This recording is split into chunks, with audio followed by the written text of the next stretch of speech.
हाँ, प्रिय शिष्यों, नमः संस्कृताय। मैं शिव कुमार दुबे शांति निकेतन इंटर कॉलेज जेवल गाजीपुर से संस्कृत व्याकरण कक्षा 10 का पहला पाठ लेकर के उपस्थित हुआ हूँ। आइए देखते हैं। पहले पाठ का नाम है प्रत्याहारों का सामान्य परिचय एवं वर्णों का उच्चारण स्थान। देखिए, प्रत्याहार पहला ये जो शब्द है, इसको पहले समझते हैं कि प्रत्याहार किसे कहते हैं।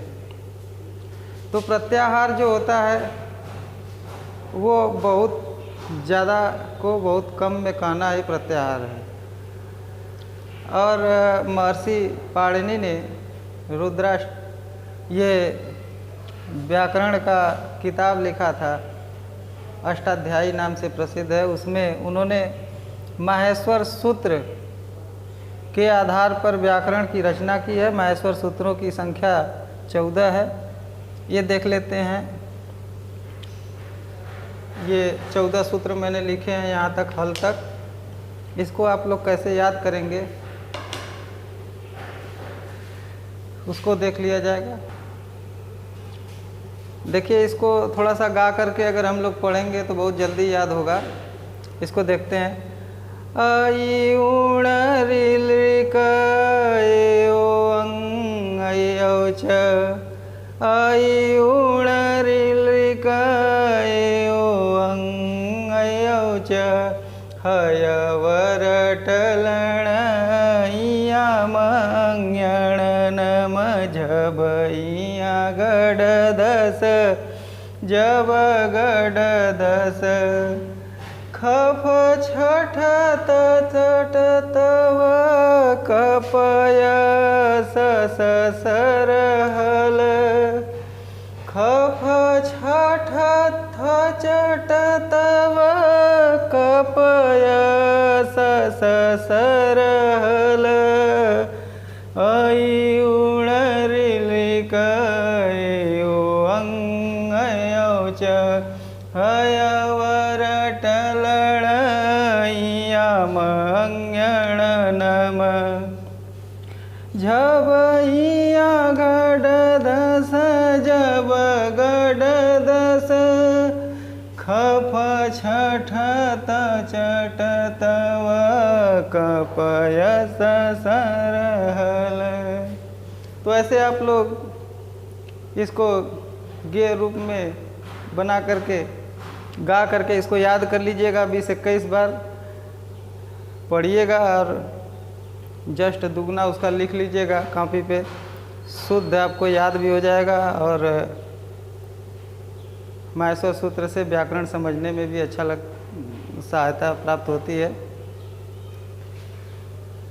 अब इन सूत्रों से प्रत्याहार बनाते हैं। प्रत्याहार की संख्या होती है 42। प्रत्याहारों की संख्या होती है 42। और कभी कभी यूपीएससी वगैरह के विद्वान लोग इसकी संख्या 44 भी मानते हैं, लेकिन जो आप लोगों के सिलेबस के अंतर्गत 42 प्रत्याहार दिया गया है उसके बारे में बता देते हैं कि प्रत्याहारों की संख्या 42 है।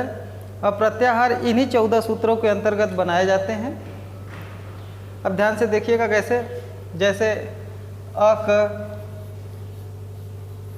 अक, अक के अंतर्गत अ और क पे यहाँ पे कहाँ क है, ये देखिए, ये क रहा दूसरे सूत्र में।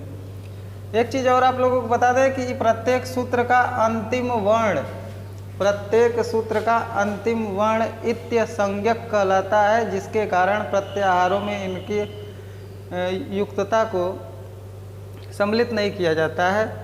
यानी इसका ड़ इसका क छोड़ करके अक प्रत्याहार में बाकी जो शेष दोनों सूत्रों में बचेंगे 5 वर्ण अ ई उ री ली, ये अक प्रत्याहार के अंतर्गत आने वाले वर्ण होंगे। अ ई उ री लृ। इसी तरह अट प्रत्याहार है, तो अ और ट 5वें सूत्र का अंतिम वर्ण, इसके बीच के जितने हैं इत्य संज्ञक को छोड़ करके लिख देंगे। ये अट प्रत्याहार के अंतर्गत आएंगे। कौन कौन से आएंगे? अ, ई, उ, री, ली, ए, ओ, ऐ, औ, ह, य, व, र, ये वर्ण आएंगे आपके अट प्रत्याहार के अंतर्गत। इसी तरह से आपके नोटबुक में 42 प्रत्याहार दिए होंगे, उसका अभ्यास आप लोग कर लीजिएगा। बस ध्यान इतना देना है कि प्रत्येक सूत्र के अंतिम वर्ण, ये जैसे ड़ है, ये जैसे क है, इसको हम लोग इस्तेमाल जो है प्रत्याहार में नहीं करेंगे और बाकी सब करेंगे। इसके बाद देखते हैं वर्ण विचार। वर्ण किसे कहते हैं?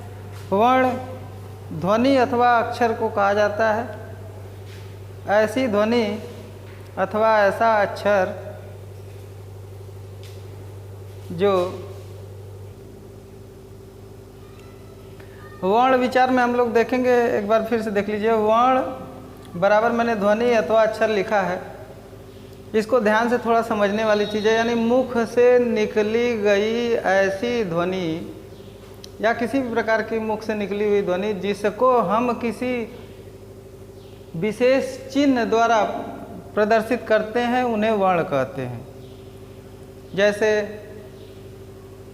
अ मुख से निकली हुई ध्वनि है, तो उसके लिए हम लोग जो है एक संकेत रूप में ऐसे चिन्ह बना देंगे तो ये अ कहा जाता है।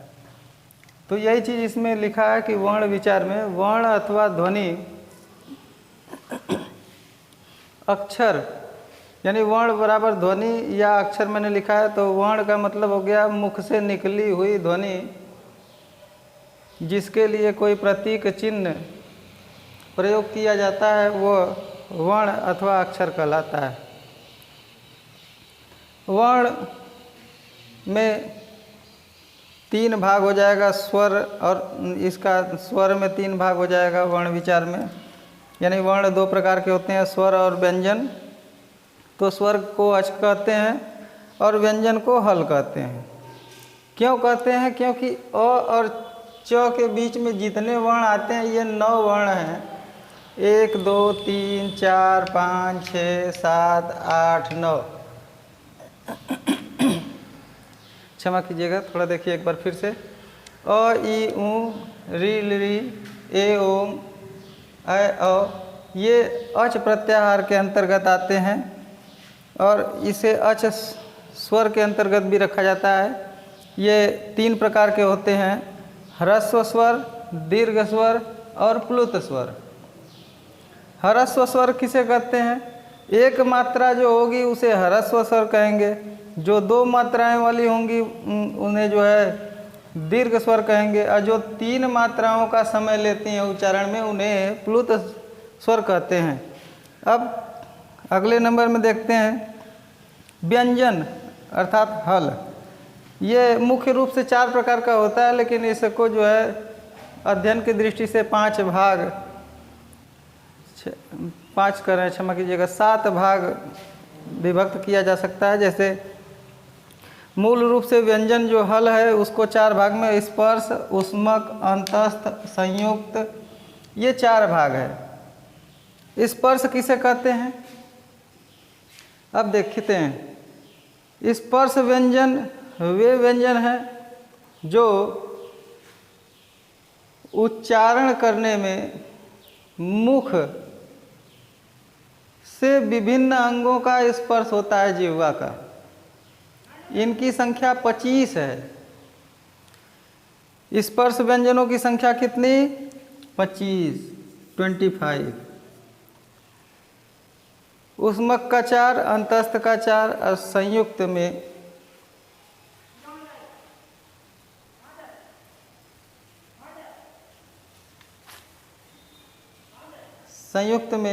2, क्षमा कीजिएगा, 3 वर्ण आते हैं। अनुस्वार माने अंक की मात्रा होता है, विसर्ग माने किसी भी शब्द के साथ सु प्रत्यय जोड़ करके जो है बनाया जाता है। इसके बाद अनुनासिक होता है, चंद्रबिंदी के रूप में इस्तेमाल किया जाता है। तो स्पर्श जो है 5 वर्गों को कहते हैं। 5 वर्ग माने क वर्ग, च वर्ग, ट वर्ग, त वर्ग और प वर्ग। इसके अंतर्गत जितने वर्ण आते हैं उन्हें स्पर्श कहते हैं। ऊष्मक व्यंजन किसे कहते हैं? जिन वर्णों के उच्चारण में वायु की रगड़ से ऊर्जा उत्पन्न होती है, ऊष्मा उत्पन्न हो जाती है, उसे जो है ऊष्मक व्यंजन कहते हैं। इनकी संख्या 4 है। कौन कौन सा है? स स स, ये स स स और ह। क्षमा कीजिएगा, ध्यान से देखिएगा। तो ये स्पर्श हो गया। ऊष्मक मैंने बताया कि स स स ह, और अंतस्थ में य र ल व, और संयुक्त में क प्लस खटकोण ख जोड़ेंगे तो वो छत्री छ हो जाता है। फिर त और र जोड़ेंगे तो त्र हो जाता है, और इया और ज जोड़ेंगे तो ज्ञ हो जाता है। ये संयुक्त वर्ण है। इसके बाद अनुस्वार, किसी भी, ये जो अनुस्वार है ये किसी भी व्यंजन के या स्वर के ऊपर अंकी मात्रा को कहते हैं। विसर्ग किसी भी शब्द के साथ जो है सु प्रत्यय, सु और जस, अम और टस ऐसे करके ताभ्याम विस करके प्रत्यय होता है, वो जोड़ा जाता है। वो विसर्ग के रूप में, यानी 2 बिंदुओं के रूप में उस शब्द के पीछे लगता है बाद में। इसके बाद अनुनासिक होता है, इसे चंद्र बिंदु के रूप में इस्तेमाल किया जाता है। ये मेरा विश्वास है कि आप सभी लोग इसको बड़े अच्छे ढंग से इसका अध्ययन किए होंगे। और एक चीज़ और आपको बता दें, ये ह्रस्व, दीर्घ और प्लुत, इसको तैयार करने के लिए बहुत आसान है। छोटा सा श्लोक है, इसको भी गे पद में गा सकते हैं।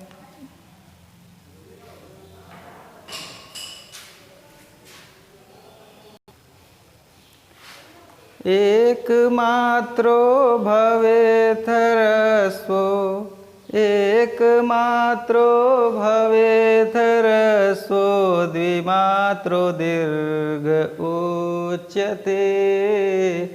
एकमात्रो भवेत् ह्रस्वो, द्विमात्रो दीर्घ उच्यते। त्रिमात्रस्तु प्लुतो गेयो, त्रिमास्तु प्लुतो गेयो, व्यंजन चार्धमात्रिकम्।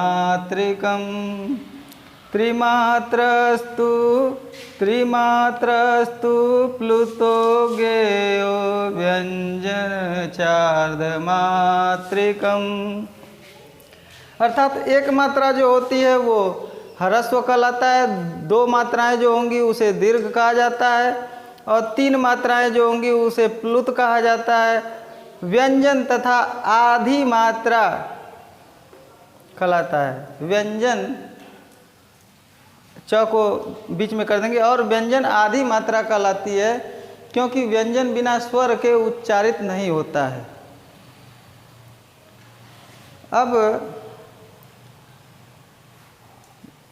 इसको समझ लीजिए कि जो त्रिमास्तु प्लुतो गेयो, यानी प्लुत कहते हैं इसको, जो है ऐसे कहीं कहीं आपको जो है संस्कृत पढ़ते समय ऐसे 3 बना हुआ दिखाई देगा, वो समझ लीजिए वहाँ पे प्लुत है। कैसे? एक वर्ण उदाहरण में ले लेते हैं, ओम लिखा रहता है ऐसे, तो ओम में प्लुत है क्योंकि ये 3 मात्रा का स्वर लेता है। कैसे? जैसे उच्चारण करेंगे ओ, तो ये 3 मात्रा का समय लेगा। जैसे ओ कहेंगे ओ, आओ, तो ये 2 मात्रा का स्वर लेगा। यानी कम मात्रा, यानी कम समय लिया। तो जब कम समय लेने वाला उच्चारण वाला वर्ण है तो वो ह्रस्व होगा। जब उससे ज़्यादा उच्चारण का समय लगेगा तो वो दीर्घ होगा। और दोनों से, ह्रस्व और दीर्घ से भी ज़्यादा उच्चारण का समय लगेगा तो वो प्लुत होगा। तो आज के लिए आप सभी लोगों को इतना ही घर पे अभ्यास कीजिए। फिर मिलते हैं अगले वीडियो में, तब तक के लिए धन्यवाद।